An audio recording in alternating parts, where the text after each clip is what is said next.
We are now getting into the weird, clearly they were running out of ideas portion of the original series. Don't get me wrong, there are still good episodes in the remainder of this season and the next, but from here on out, they will be getting fewer and farther between. But if we're patient and keep an open mind, hopefully we can find the nuggets of good within the pile.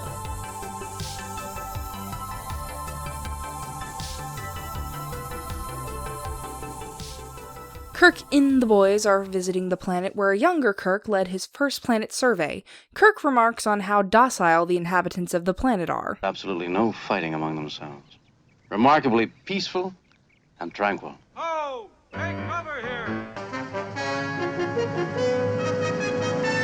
Womp womp. Kirk is surprised to see that some of the citizens are toting flintlock rifles despite their technological advancements going no further than bows and arrows. Someone has been meddling with the planet's natural development. Someone has broken the Prime Directive. They do this thing a lot in Trek where they have the development of a planet and its people being interfered with by an outside force so that the main characters have an excuse to break the Prime Directive by setting things right or undoing the damage. Can't break the Prime Directive if it's already broken. One of the inhabitants shoots a dummy of Spock with his gun, dealing an injury that would mean almost certain death for a human, but Spock's Vulcan anatomy saves him. 'Tis but a scratch. They quickly beam him up, and here's where we get the first appearance of a reoccurring member of the medical team, Dr. Mbinga, a human doctor who's trained specifically in Vulcan medicine. Mbinga only shows up in a handful of TOS episodes, but he has a much more expanded role in the prequel series, Strange New Worlds. Why he wasn't around to help out in Journey to Babel is anyone's guess.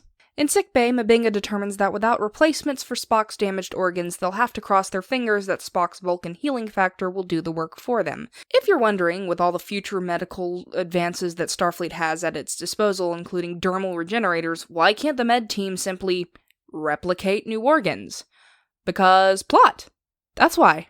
To throw another wrench in the works, a Klingon warbird pulls up. Kirk suspects that it was they who supplied the people of the planet with flintlocks, thus violating the tenuous treaty between the Empire and the Federation. With Spock out of commission, does Kirk take Sulu or someone else who specializes in diplomacy and/or conflict de-escalation?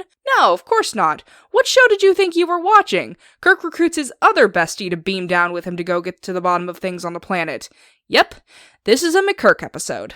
Kirk and Bones beam down disguised in civvies to go meet with Tyree, one of the inhabitants that Kirk had befriended on his previous mission to the planet. I like how Kirk took the time to add a slutty little leather armband to his costume. Whether in times of war or peace, there's always time to accessorize. Kirk and Bones are accosted by a large Yeti-type creature called the Megado. It bites Jim with its venomous fangs and he passes out. The Enterprise has left orbit of the planet to avoid being seen by the Klingon vessel, so Bones is at the mercy of the planet's resources to keep Jim alive. Tyree's people find them and bring Kirk to their village to heal him. So this is where the episode gets f***ing weird. Here's where we're introduced to Tyree and his wife, Nona. Nona is sort of modeled after the medicine woman archetype, but like an evil version. She uses herbs to keep Tyree under her spell. Nona also has a big ol' murder boner for the faction with flintlocks, whereas Tyree just wants to return to peaceful coexistence. She sees Bones using his phaser and wants some of them so they can overpower the enemy faction. Nona performs a healing ritual where she puts a tuber over Kirk's wound and then sort of waves her hands over his body and jerks around like she's on LSD while, I shiteth you not, Tyree beats a war drum. Is there a button for dignity? Jesus Christ. Then she has a couple orgasms and Kirk is healed. And Bones is informed that the blood ritual Nona performed on him has tied them together and he'll never be able to deny her anything. She demands the Enterprise supply them phasers so they can wipe out the opposition, but Kirk refuses. This plot is feeling a little bit recycled. Kirk, McCoy, and Tyree sneak into the enemy camp, and sure enough, there is a Klingon commander at the heart of this snafu, supplying Tyree's enemies with rifles and other advancements. Kirk and McCoy are caught skulking around but manage to get away, and God, the cameraman for this sequence should have been fired. There are so many out-of-focus shots. Back on the ship, Spock's healing trance is working slowly. I think this is the first time Vulcan healing trances have been introduced to the greater lore of Star Trek, but basically, if a Vulcan is injured badly enough, they can put themselves into a state of self-induced hypnosis to focus their mind powers on healing themselves. Spock becomes semi-conscious and tells Nurse Chapel to slap him repeatedly in order to help stimulate his brain. Harder! Chapel doesn't want to strike the man she's besotted with, but she does it, and so does Mbinga, bitch-smacking Spock back to consciousness. This is the only part of the episode worth watching. Harder! Since they now have proof that the Klingons have meddled with the planet's citizens, Kirk proceeds with teaching Tyree's people to arm themselves with the one singular flintlock they managed to steal from the enemy camp. I'm sure one gun will make all the difference. Shop smart. Shop S-smart. Nevertheless, Bones is concerned that Kirk is giving Tyree and his men access to flintlocks, suspecting that Nona might have control over him after all. Kirk reasons that he's not giving Tyree's people superior weapons like Nona demanded, he's just evening the playing field. Bones counters that this is certifying mutually assured destruction. Oh, I think this might be a metaphor. Nona, however, is not satisfied with balancing the two sides and instead wants unlimited power! She enchants Kirk with some herbs to seduce him and get the phasers she wants. The usually peace-loving Tyree spies them together and almost shoots Kirk out of jealousy. I saw you hanging out with Kelley yesterday. Rebecca, it's not what you did. I won't hesitate, bitch. Then when a Mugato distracts Kirk, Nona knocks him out and steals his phaser. She then runs off and switches to the enemy side for some damn reason, offering them the stolen phaser. Because she's like so evil, you guys. Oh, but the other side is so evil and so savage that all they want to do is her. But then when Kirk and Tyree show up, they kill her! Ding dong, the witch is dead. The men fight the enemies till all are dead. Violence has poisoned the pacifist Tyree and he nearly kills Kirk. But Tyree snaps out of it because bros before hoes. But the damage is done, and Mr. Conscientious Objector is now out for blood. Kirk somberly agrees to supply him flintlocks to match the opposition. This is a sad day. Obviously, this is one of Trek's heavier and heavier-handed episodes. The difference in tone is so remarkable that even the musical stinger at the end of the episode is a downer. There is no cute little scene at the end with Kirk, McCoy, and Spock trading banter. This episode had things to say.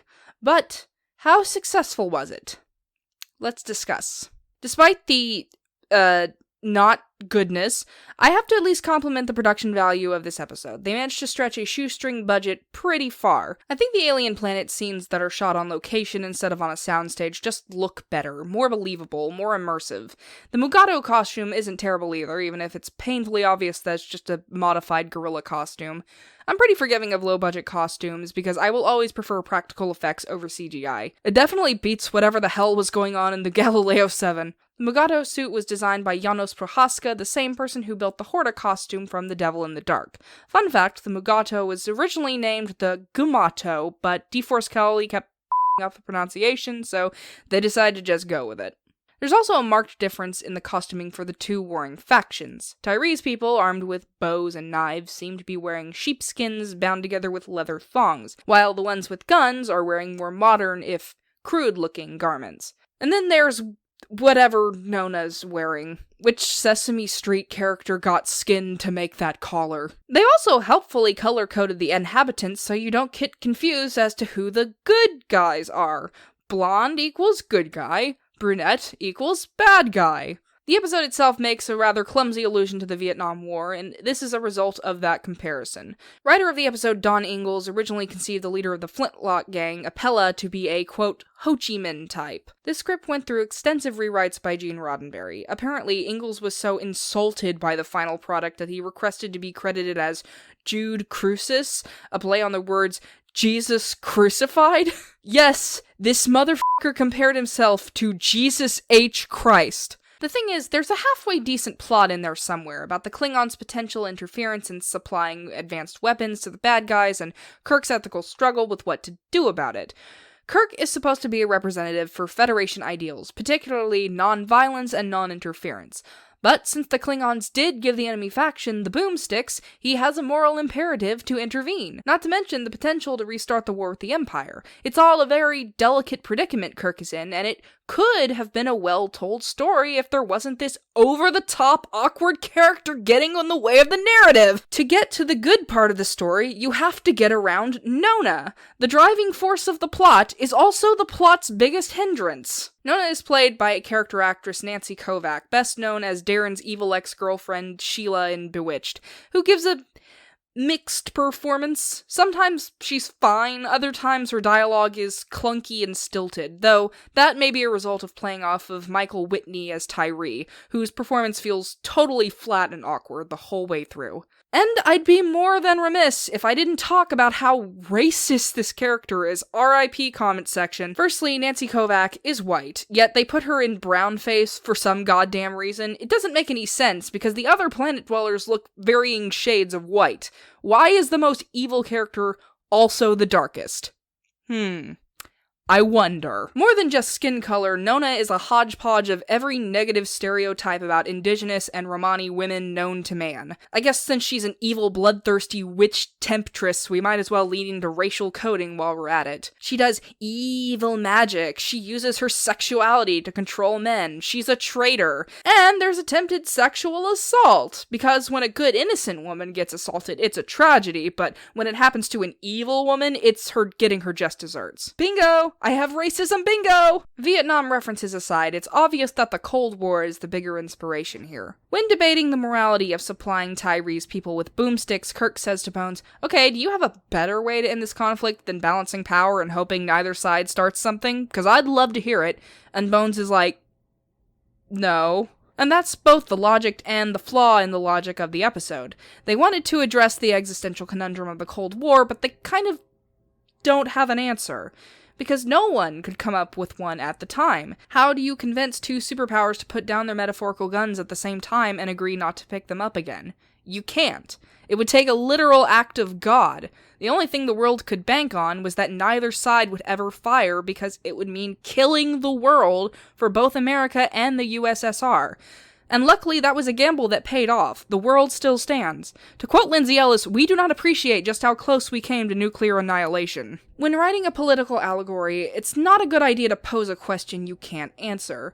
The end result ends up being, "Hey, this bad thing is happening. Doesn't that suck? I can't suggest anything to fix it. I just wanted to remind you how bad the world is. Anyway, I'm Rod Serling." And it just ends up feeling kind of hollow. This episode had an ambitious concept behind it, but ambition only gets you so many points. And it can't salvage this episode.